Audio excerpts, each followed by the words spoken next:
ఇద్దరు సోదరుడు కోర్టుకెళ్లితే ఎక్కువ మంది ఇదే భావిస్తారు. ఖచ్చితంగా వారసత్వం, భూమి లేదా ధనం గురించి ఏదో వివాదం ఉండి ఉంటుంది అని. అయితే సౌదీ అరేబియా నుంచి బయటికొచ్చిన ఈ నిజ సంఘటన ఆ ఆలోచనను పూర్తిగా మార్చేస్తుంది.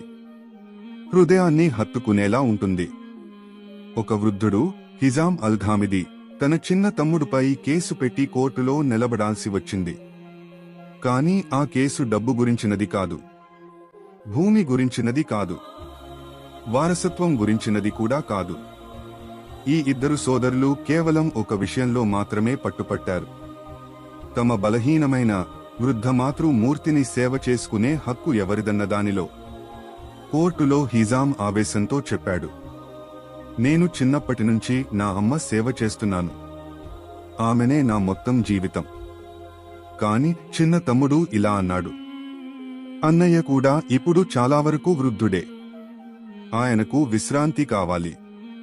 ఇక అమ్మ బాధ్యతను నన్ను తీసుకోనివ్వండి. కోర్టు వాతావరణం చాలా భావోద్వేగంగా మారింది. ఇద్దరు అన్నదమ్ములు జడ్జి ముందు తమ తల్లి సేవ చేసే హక్కు కోసం వాదిస్తున్నారు. జడ్జికి కూడా నిర్ణయం తీసుకోవడం కష్టమైంది.